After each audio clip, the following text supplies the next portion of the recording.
Welcome to the show. I'm Jason Whitlock, and I'll tell you why I have a big problem with Kirk Cousins' new deal with the Vikings. I don't, and I'm Colin Cowherd, and I'll tell you why Richard Sherman's new deal with the Niners is embarrassing. Speak for yourself starts now. I like him. We got problems with other people's money, I guess. Need to mind our own business. All right, hello and welcome. We're joined today by a Hall of Famer, Eric Dickerson, and Super Bowl champion, Greg Jennings. Let's start in the NFL, where this offseason's top free agent prize, Kirk Cousins, appears to have a new team.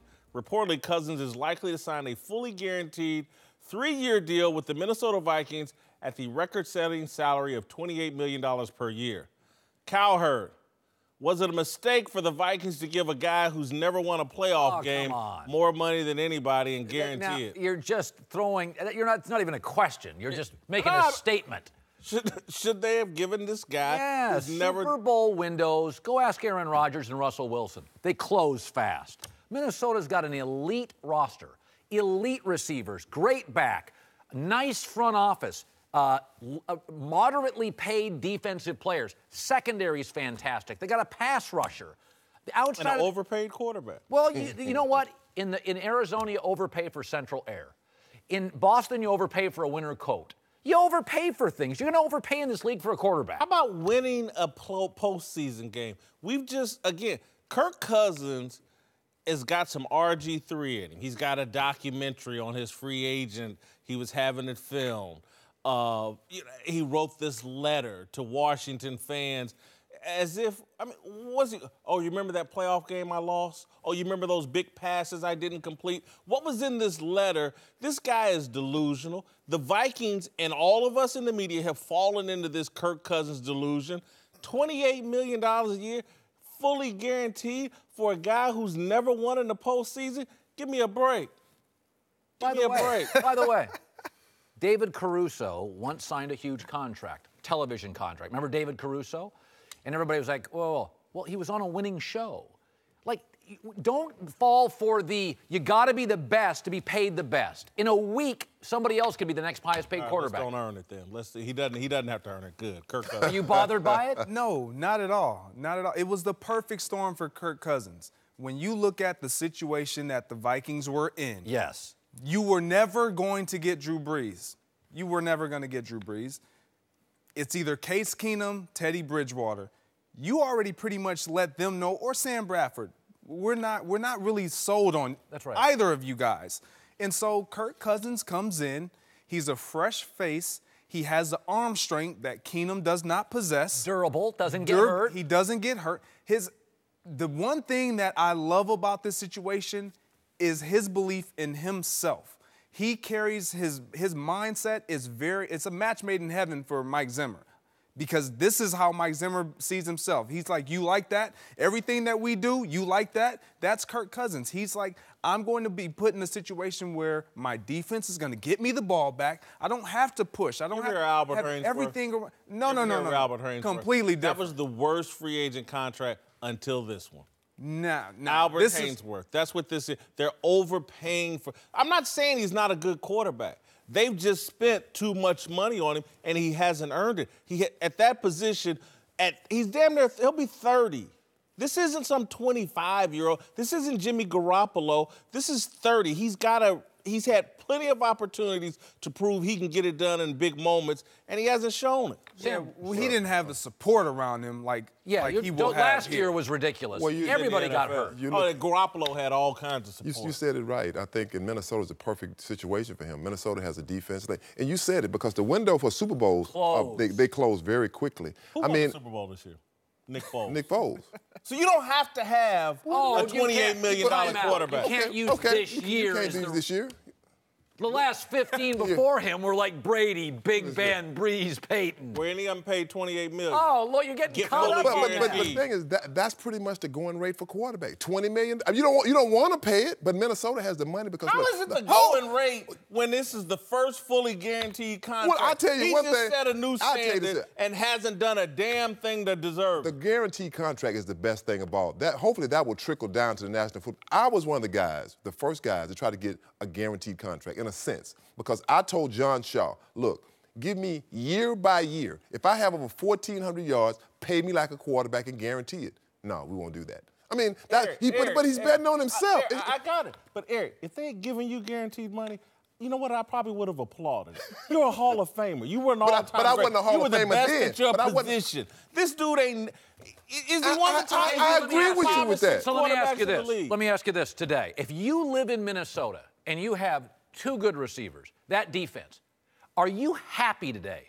I feel great. Absolutely. Bradford's hurt. Keenum's short. Absolutely. Teddy hurt. I feel like we're going to win the Super Bowl. And you want to know why it's not overpaid for them? Because when you pay like that, the expectations are high. Whether you win or lose, you're going to fill that stadium up, and they're going to pay to come and watch a Kirk Cousins and the Minnesota Vikings. The Wolves are going to get that money When back. they don't win in the postseason, those next 2 years, will we all come on here and agree it was a mistake? No, I still don't think it's a mistake. I still think If they don't, they just paid the man more than anybody. This is their guaranteed it, and he doesn't even have to win. He was going to make $34 million if he is he the went best back to the available Redskins. option. Well, the news of Cousins' guaranteed deal is already reverberating around the league. Doug Baldwin, Seattle, tweeting, quote, Kirk Cousins is a hero for all the young players that will follow after him. Now we need more players to bet on themselves until fully guaranteed contracts are the norm and not the exception. Whitlock are guaranteed deals, contracts, a good thing for the National Football League. No, and look, I'm a football person. I love football, but if you guaranteed all the contracts, the game would be diminished. Now, that's just a fact. More guaranteed money, more bonuses, I'm all for. But guaranteeing the entire contracts, look, man, football, and I love the game, but it's the least fun game to be a part of all the games that we play for money. Because Sundays are great, or Saturdays in college, or Fridays in high school football. The rest of the week, man. Football practice is no fun. Yeah, you can have. And so you start guaranteeing the money, and I'm just sorry. There's 1,300 players. You start guaranteeing the money, and I'd say 300 to 400 I'm going to lay down on you. Well, here's the other thing. This sounds awful because I'm around players. It's great for players. But I've said this for years about fans. Fans are always rooting for their favorite player to get paid. What you should always root for in any sport is team flexibility. Guy gets hurt. Oh, brother. Player lays down, as you said. Player has an issue with a coach, but you know the coach is good. Listen, if you gave me a 10-year contract, would I work as hard? I don't know if I would. The fact that I have a year left on my contract motivates me. I always feel like flexibility for the team is better than my local shortstop becoming worth $250 million. 30-year-old guy gets a 5-year contract. What's he going to do? I mean, seriously. Some will be motivated. After he's already made some money and been in the league, and then he gets his last contract, no way you can guarantee these contracts. Man. But you players continue. Man, first of all, you players continue on. As a player, I mean, as any contract, when you think about a contract, people think, all right, so if you get fired, you get paid? Or yeah, in football, no, it doesn't work like that. Guaranteed contracts are the best thing for the National Football League. My mother was laid off before. She didn't get paid. What do you mean? She got unemployment. You got a guaranteed contract? No. You started comparing it to all walks of life, and that ain't. Well, look, there's a reality. With football, it pretty much is like all walks of life, pretty much. Or you play a sport, because sports and business and anything pretty much work hand in hand. If you work hard, you get paid. Right. You don't get paid fairly all the time. And football is a sport that we play hard. You have a short window. That window you have to take advantage of. And it's not. I don't think you think every guy that gets paid is going to lay down. I mean, it depends on the individual. You're right. 15, 20% of them lay down. The game is completely different. But you can't say that, because you know why? They would. No, they would not. When you got a guy across from you competing against you, you're not going to lay down. 15 to 20% of the players don't even like football. They don't like to watch it. They like playing it. By the way, if 15% of the NBA players lay down, we still love the NBA. I was just going to say, what about Major League Baseball? There you go again. What? There you go again. What? The NFL is king, man. Quit talking about this little petty NBA in comparison to football. Now, I love basketball, but it does not compare to the NFL. One generates $14 billion and the other generates $5 billion. And why come we shouldn't have guaranteed contracts? You're right about that. The NFL makes more money than basketball, baseball, all combined. Why come we can't have guaranteed contracts? Because you play a different sport. Here's the thing. It's a great thing that has happened today. Today was a monumental day in the NFL. Players. For players and for the game of football and for the league. I think as a businessman, as an owner, if I'm an owner, you have to know what you're investing in. Like, let's take, for instance, Odell Beckham Jr. Mm-hmm. You Prime example. can't guarantee that contract, fully guarantee that contract because of what we've seen. The things that has come out, it's like, nope, we're not going to be willing to do that. So it's all based on the player, his character. Everything now ties into if I'm going to be willing to pay you a guaranteed deal. I don't think this is for every player in the league, and I think every player is excited because now, specifically quarterbacks. Yeah, because they gave it to a ham sandwich. And some of these steak sandwiches out here are like, damn, they gave it to a ham sandwich. I know I can get mine. But listen, let's not go here though. You're saying, like, listen, if you guarantee money, then guys won't work as hard. There's guaranteed money all over Wall Street. And guys don't work. If you look at the corruption on Wall Street. No. Corruption and laying down. Corruption is the fight to make more money. Absolutely. That's two different things. Men have egos. Okay, you have never made more money. I bet you prep better today than you did at the Kansas City Star. Because you care about the quality. Your audience is bigger. You care more. Guaranteed contract. I think this idea that all players are going to, like, I got money, I'm going to go. Tom Brady, you can't get him off a field. He's a different person. And here's the thing with Kirk Cousins. He signed a 3-year deal. He'll be 32 years old, which is young for quarterbacks in this league. So you don't think in his mind he's thinking, if I got this one guaranteed, why would I lay it down? Why would I throw it in? I've never played with this amount of freedom before in my life. The rank and file. Again, the guys on Wall Street aren't risking their lives. Their wives aren't on them, baby, when you going to retire. Their kids aren't on them, when you going to retire. Their parents. Guys on Wall Street, it's a whole different animal than football. Yeah, they don't guarantee money in golf. You got to go out and earn it every weekend. They don't guarantee boxing. You get paid per fight. There's other sports, UFC. There's other sports that don't guarantee contracts. So let's quit crying about NFL players. None of them as big as football. None of them as big as football. And football's taking care of so many players because of the system. They're not if you had the taking care of same players. system, Okay, let me ask you this. 53 guys on the team, time out, Eric. time out though. Okay, let me listen, I don't even know, you made me change my opinion here. Yeah. Okay, let me say this. Golfers do have guaranteed money.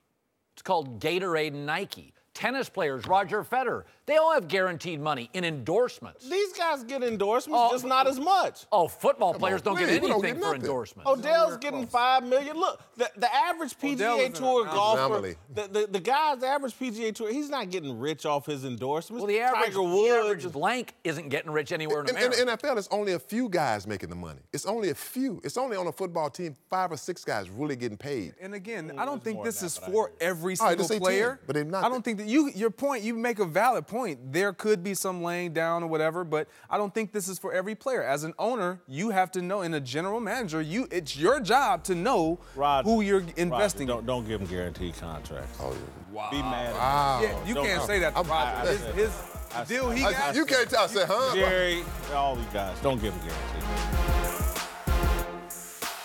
Welcome back, Eric Dickerson, Greg Jennings. Let's move to New Orleans, where as expected, Drew Brees and the Saints have reportedly agreed in a 2-year, $50 million deal.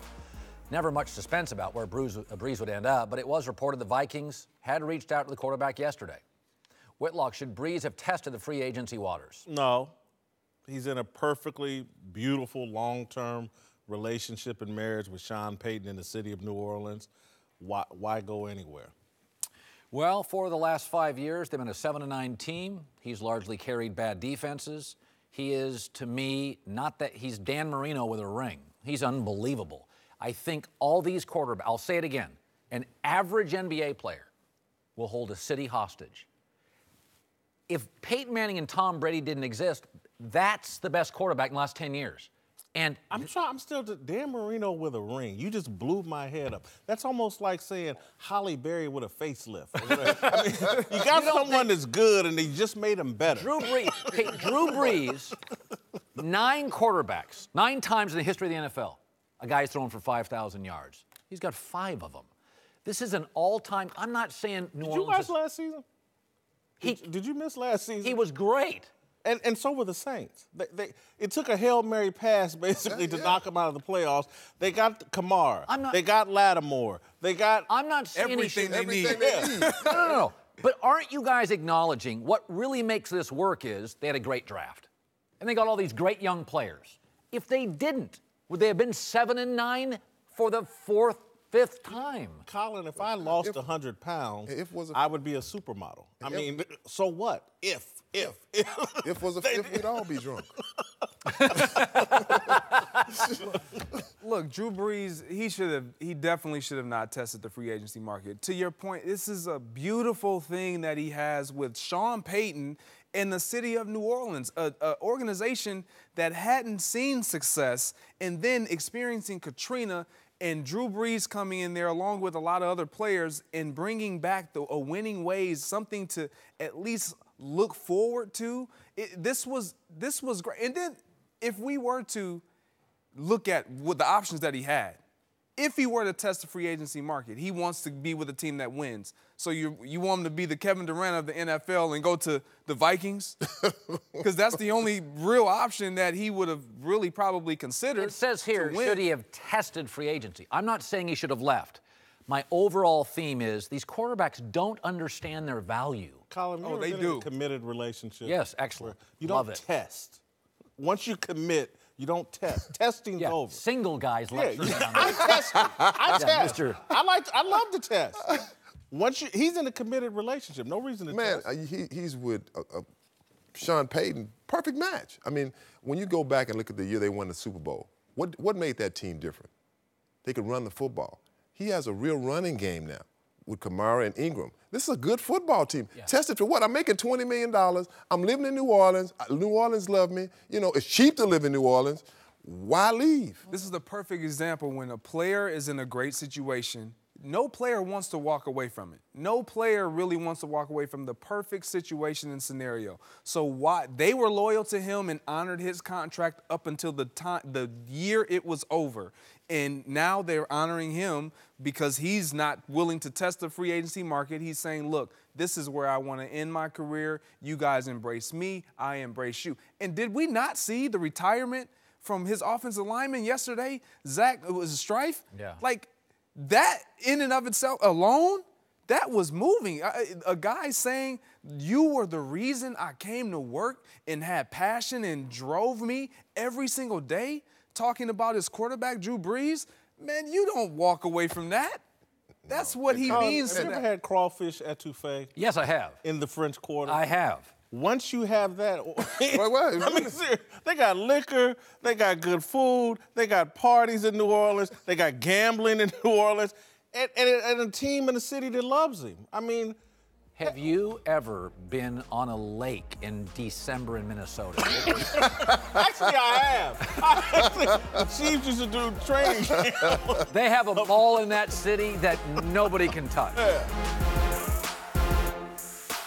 All right, welcome back. Eric Dickerson and Greg Jennings are back. Let's move to San Francisco, where the ink isn't even dry on Richard Sherman's new deal with the 49ers, but people are already saying the deal is a disaster for the corner and coming down hard on him for serving as his own agent. Yesterday, Browns offensive lineman Joe Thomas got in on the action, tweeting, quote, "You really feel bad for Richard Sherman, but this is clearly a case of ego getting in the way of his pocketbook. He got absolutely crushed on this contract while working as his own agent." Naturally, Sherman responded, tweeting, quote, "It's actually a case of believing in who I am as a player while also coming off a major injury. But I appreciate your input." Cowherd, will Sherman regret negotiating his own deal? I don't know if he'll. I mean, listen, he's getting clobbered for it. I mean, nobody wants to wake up in the morning as a guy. We're often judged by our, our net worth and our job. And everybody's like, you got taken to the cleaners. That's not a great way to wake up. Here's the thing. It's Michael Jordan proved. It's hard to be great at two things. He's a great corner. Do I think he's a great negotiator? Probably not. I mean, Wayne Gretzky, why wasn't he a great backgammon player? You know what I mean? Like, the greatest people we've ever had in sports have often tried a second thing. And I just think in this moment, when he left, he got dumped by Seattle. And emotionally, he should have waited a week or two. Slept on it. I think he was a little emotional, a little spiteful, which, by the way, over time, maybe that gets him into the weight room. But I kind of feel like he went from, I just got dumped, San Francisco's the rebound, and he should have slept on it for 2 or 3 or 4 days, taken some of the emotion out of it, and I think business can't be personal. It needs to be cold and objective, and that's why you hire an agent. It was personal for him. He took his fiancée to the negotiations. He took his fiancée. That's like showing, if you're a poker player, you just turned your cards over and said, hey, everybody, I want to sign here in San Francisco. He gave San Francisco all the leverage. And so will he regret this? If he's the player he thinks he is, of course he's going to regret it. Because if he plays at a high level, and he looks around and like, well, damn, I'm back to being Richard Sherman, and I'm getting paid this, he's going to sit out next year. And so kids, man, kids. And again, I'm not taking a shot at you because everybody says this, but everybody loves, oh, he's from Stanford, he's smart. Nah, he went to Stanford, and that's great. I went to Ball State. Does that make me stupid? And so this to me is revealing. You know, there may be some book sense here, but there's a little shortness of common sense. Well, I think the big thing is let's take Joe Thomas. You think Joe Thomas read that contract? Do you think he was? Joe Thomas read the contract. Where did he get the information from? Agent. Right, his agent. This is all about the agent. Agents don't want players to negotiate their contract. It hurts the agent's business. AP waited, want to wait around to see where he could go. Wasn't a good deal. He gave the Seahawks an option. Here's my deal. You want to match it or not? Achilles injury is a serious injury. We don't know if he's going to be that same player again. He might be. He might not be. So I think it's always good at one point. He knows what his value is. I think as a smart football player, he's not an agent. Let's put it like this. He's not an agent. Right. But agents don't always make the right decisions either. No, we've certainly seen him mess up. I can think back to Terrell Owens in Baltimore or something. Yeah. But they mess up. But, Eric, this is a bad deal. And he should not be representing himself. If he'd have got $10 million up, if he'd got $10 million up front and then he was making $3 million, $4 million a year, somebody would still say, that's a bad deal. I could have got him more. I could have got him more. All the leverage is with San Francisco. Achilles, that injury is big. I don't think he'll regret it until this year pans out and it doesn't work out. He doesn't regret this deal if he makes All-Pro and he's a Pro Bowler. His postseason incentives will solidify him through the 2020 football season, guaranteeing him a base salary of $8 million. All-Pro, though, they've gotten away with highway murder for the next season. Not necessarily, because he's on the downtick of his career. Could he make more? It's only a 3-year deal. My thing is what challenges he has before him is becoming that All-Pro player again off of this injury. Right. When now you already have a Patrick Peterson who's playing the same position. Now you have a Marcus Peters, a Aqib Talib, a Xavier Rhodes, a Marshawn Lattimore, a Darius Slay, all these young. So he didn't bet on himself. He went. It was an insecure move on his contract. Because he doesn't think he can be that player again. No, I think he does think he can be that player, which is why he couldn't have gotten this. Sign a one-year deal and do what Darrelle Revis did at the end of his career. Possibly, but that was an agent move. And again, to your point, I think a lot of times when you're faced with a situation where you're unplugged from something, you have to sit back and kind of simmer on that. You have to. And in his situation, he didn't do that, and he took a situation and jumped on it, and the San Francisco 49ers was like, we'll take that as well, because they're winning no matter what. They win no matter what. I'll just throw this out there. It means nothing. Washington State has no state taxes. Every other player in the league, not in Miami or Seattle, pays major state taxes. Not in Seattle. He's been getting a break for years. Why get greedy now on your smallest contract? You've never paid a state tax in Washington. That's one of the advantages. You're making the opposite argument, Cowherd. You act like you don't know what state he's moving into. The same one you do, and I do. And we know what that's like. That's not fun. Again, he went from 0 state taxes to 14%, 15%, something ridiculous. I gladly pay mine. Yeah, so do I. The case Keenum, who's on his way out of Minnesota, reportedly expected to sign with John Elway's Broncos. Denver has been looking for an answer at quarterback since Peyton Manning retired, and Keenum he's coming off a career year, leading the Vikings to the NFC Championship game, and clearly outplaying everybody who was under center for the Broncos last year. Whitlock, should Denver be happy about landing Case Keenum? Yeah, particularly when you look across the league and stupid people are paying $28 million for quarterbacks that haven't won anything in the postseason. So they get Case Keenum for $18 million a year. What more could you ask for? Now you can address some other issues on your team, some other positions. I think this is a great deal. I wouldn't be shocked if Case Keenum outplays Kirk Cousins next year. Do you know what Case Keenum's biggest win was called? It was called the a Minnesota miracle. Miracle. Yeah. You know what Tom Brady would have called that? What? A comeback. Okay, when your biggest win is called by people a miracle, because we don't expect Case Keenum to be able to do that. You know what Tom Brady's first playoff win was, or one of his early ones? What? The tuck rule, a miracle. The miracle. It starts somewhere. Yeah, the Broncos got better. Obviously, I mean, the proof is in the statistics. You want Paxton Lynch, you want Trevor Siemian, you want Brock Osweiler, or you want Case Keenum. You got better. There is no other way to look at this. The Broncos, and they won because they didn't have to pay him top dollar. They won. So you think they're all like John Elway literally is driving home today in his big old mansion. Whoo! No, I got I'm quarterback solved for 3 or 4 years. I'm not saying that. I'm saying they got better at the position. No. Here's That's what fair. he's doing. That's He's fair. driving home saying, I have a chance to win in the postseason next season. I got a defense and I got a quarterback that I've seen that I have a very good season in Minnesota, perform well in the postseason. I can win in the postseason. I think That's you're what driving home saying, man, thank God I got Gary Kubiak, who thought about doing that for me from the top office. I think it's a Gary Kubiak That's an deal. interesting point. I think there's a Gary Kubiak deal. He worked with him in Houston. Yes, right. He knows him very well. I think that if this works out, they could possibly get Josh Rosen and have Case Keenum mentor him. That's a really good So- point. I think that's what's going to happen. Yeah, so I think that's the scenario that'll work. Well, listen, my thing on Case Keenum will be when he looks around, and because I think he was expecting a bigger payday and to be more of a prize. I thought he thought this was the year for Minnesota to go to the Vikings, and the Vikings are going to have to overpay. So my point is, I think Case Keenum is going to be highly, highly motivated.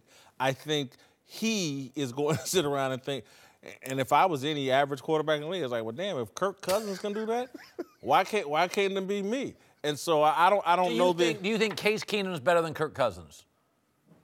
I've seen no proof that says to me Kirk Cousins is better than Case Keenum. Do I think Keenum's better than Cousins? I'm not sure. I know. I just know. I don't think Kirk Cousins is better than Case Keenum. Really? Don't you think Case Keenum's more a date than a marry? Yeah. He's a date than a marry. And Washington dated Kirk Cousins properly and moved on and let someone else be a sucker. Women have done it to me numerous times. Come on. All of us.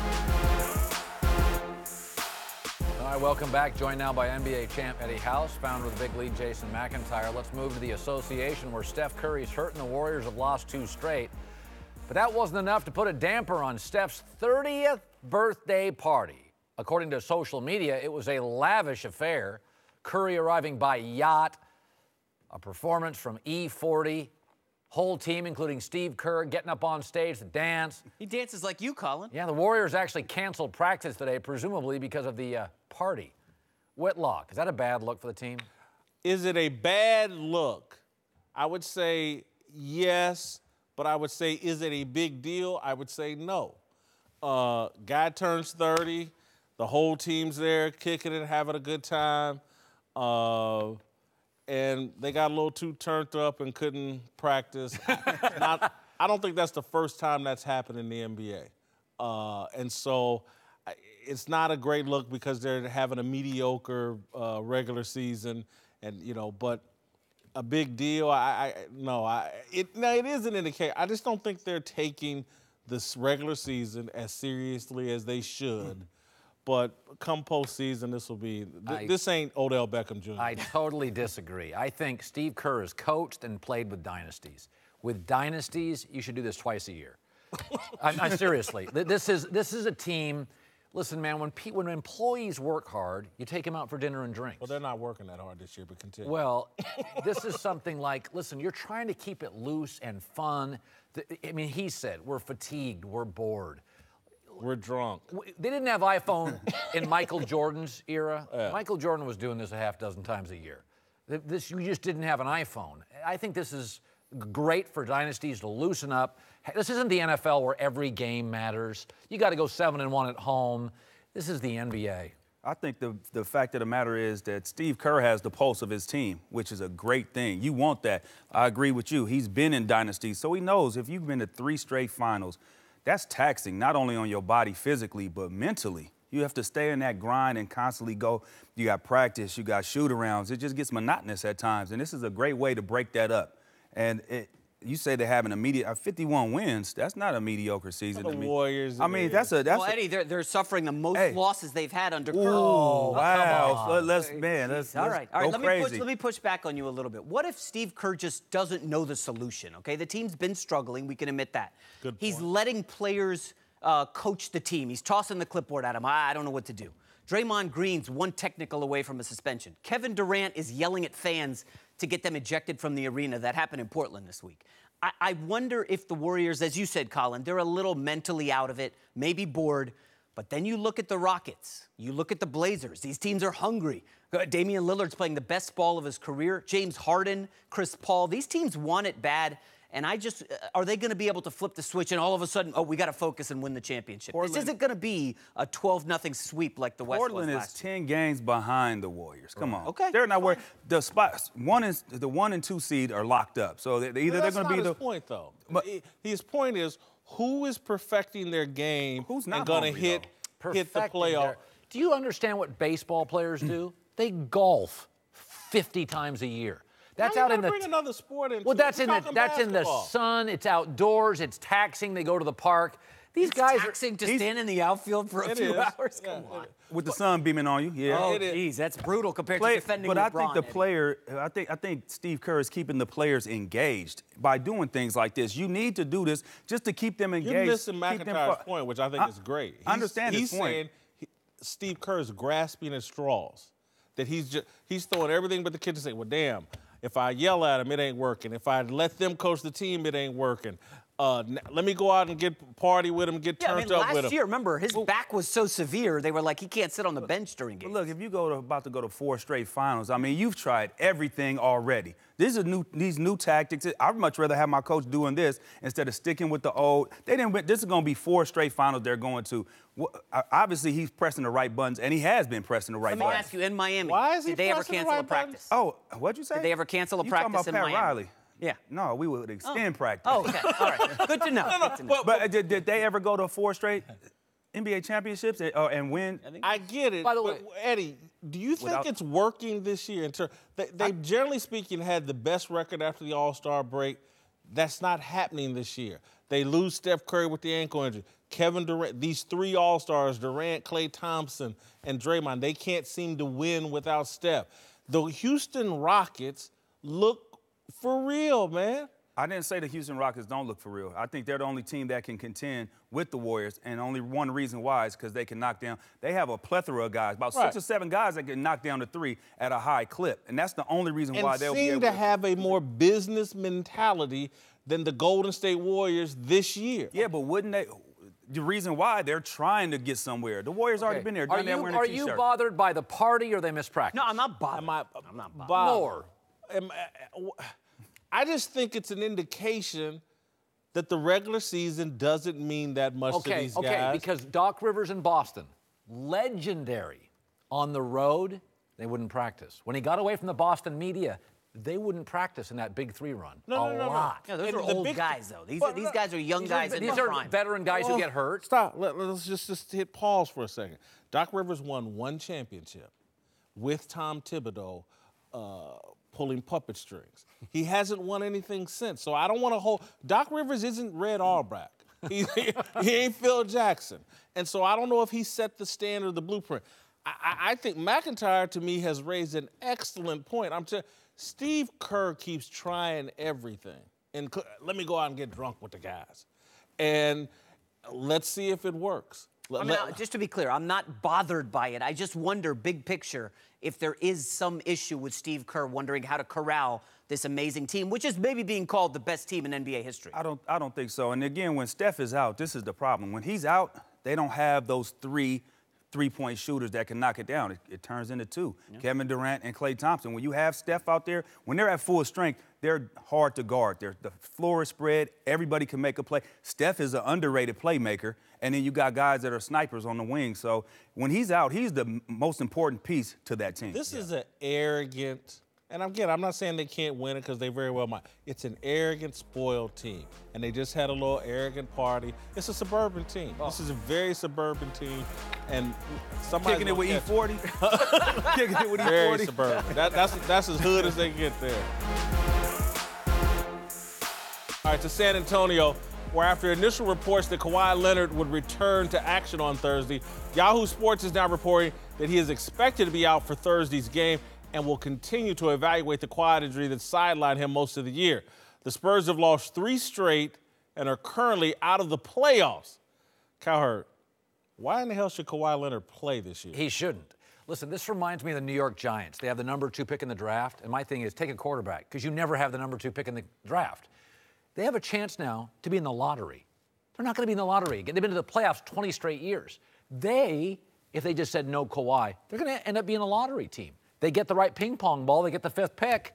Listen, Kawhi is a nice player, but Ginobili and Parker, they're old. They need a second guy. LaMarcus Aldridge isn't taking anywhere. They need another Kawhi. And you have a better chance of getting Kawhi as a lottery team and getting to the 7th or 6th spot than the 23rd spot. 1,000% agree with you. Would add for Kawhi Leonard, again, why rush back on this injury? For what's left of this season, for at best an 8th or 7th playoff seed, you're not going to win the championship. If I'm Kawhi Leonard, just for my health, I just don't rush back this year. We've seen Grant Hill ruin his career coming back a little bit too early. It's not uncommon. A guy gets banged up like this. And again, to your point, tank out the rest of the season and try to get a great draft pick. And we got to remember what franchise we're talking about. We're talking about the San Antonio Spurs. They're on the same level as the New England Patriots. Right. They're not trying to tank anything. If he is healthy, I expect him to come back and him wanting to play to test that out. If he's not healthy, definitely take off the rest of the year. But between the 4th and 10th spot, it's only 2.5 game difference. They're 4.5 games from the 3rd spot, and they got 6 teams that are ahead of them that they on their schedule that's remaining. So they can go beat those guys and leapfrog all them and make the playoffs. Beat Golden State or Houston. No, but do they think they could beat Golden? You think the San Antonio Spurs are thinking we can't beat Golden State? We have no chance at Houston, no chance at Golden State. That franchise, no way. They believe that they can win no matter what. They believe they have the best coach in basketball. They believe they're the best organization. So if he's healthy, I expect him to come back. I would agree with everything that's been said. Let me add this, though. Everything? Everything. Colin, a little bit of your stuff. But I got to wonder, if I'm Kawhi Leonard, I see LaMarcus Aldridge getting up there in age. He's 32. Pau Gasol, 37. Tony Parker, 35. Manu, 40. Why would Kawhi Leonard want to come back to this team? They're not going to win anything. He's going to get that Supermax offer in the offseason. Why is he taking that? Why is he staying on an old team? Hasn't he got another year left? No, one more year, but they're going to make the offer this summer. $217 million. If I'm Kawhi Leonard, I look at they missed the playoffs without me, and you're staying there? Why aren't you forcing a trade? What's the point of staying there? I would say this, though, actually opposite of Eddie. They have built up so much equity. There's a real smart fan base that you can have a lost year. Like if New England said, you know, when how did they get Duncan? Wasn't by they had a bad year? Right. Yeah. So I think they've built up so much equity with their fan base. If they just said he's hurt, people would be like, that's good. We had 20 straight playoff years. I think you can make a real argument to your point. Their future, the further Popovich got away from Duncan's best years, the worse Popovich got. Translation, Popovich is now with a very limited roster. And they're all a year older next year. If I'm Popovich, I'm saying, I need another Kawhi Leonard. I mean, we know they draft well, Jason. They've always found talent first, second round late. What I think they do better than anybody, though, is their system is so good. If you get drafted into their system, you have a better chance of succeeding than any place else. So, again, I'm not sure if it's so much the drafting or it is Popovich and that system and the way they prepare and all that. But again, I go back to your point. They lost and got Tim Duncan. This may be another window, and this draft is plentiful. And you never know what could happen in this draft. Someone could fall down at number 9 or 10 or wherever you're drafting at that may be a guy that can really, really help you. And so, yeah. By the way, Oklahoma's Trae Young, people feel is going to get drafted between 7 and 12. Yeah. That could be where the Spurs are. And you're not beating Houston, and you're not beating Golden State without another. I would take Colin Sexton over Trae. Oh, the kid from Alabama, yeah. Yes. And Trae Young and Greg Popovich, that sounds like a match made in hell. All right, welcome back. Time for last call. Let's move to LeBron James, who said yesterday that he wants to play alongside his son, LeBron Jr., if the kid makes it to the NBA. Jr. is 13, which means LeBron would need to hang on for another 6 years or so to have a chance at this. Cowherd, you think this will actually happen? You know, LeBron's 33. Karl Malone was 40. I think there's about 4 or 5 guys in the league. Jason Terry, Dirk, Manu. I think it's possible. The question with LeBron is his standard is so high. Does LeBron want to average 14 a game? I think you got this all wrong. Will his 13-year-old son make it to the NBA? That's the question. Can LeBron play at 39? Hell yeah.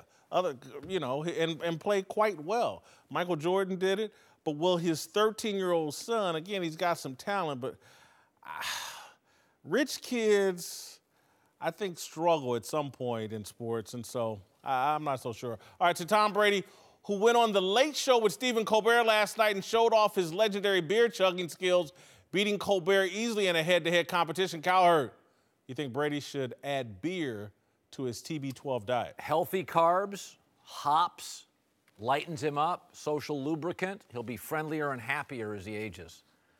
They takes you on a very good show there on Stephen Colbert. That's an inside joke. I thought it was fun. I used to chug beer. I used to pound. What happened to those days? You were so much fun back then. College.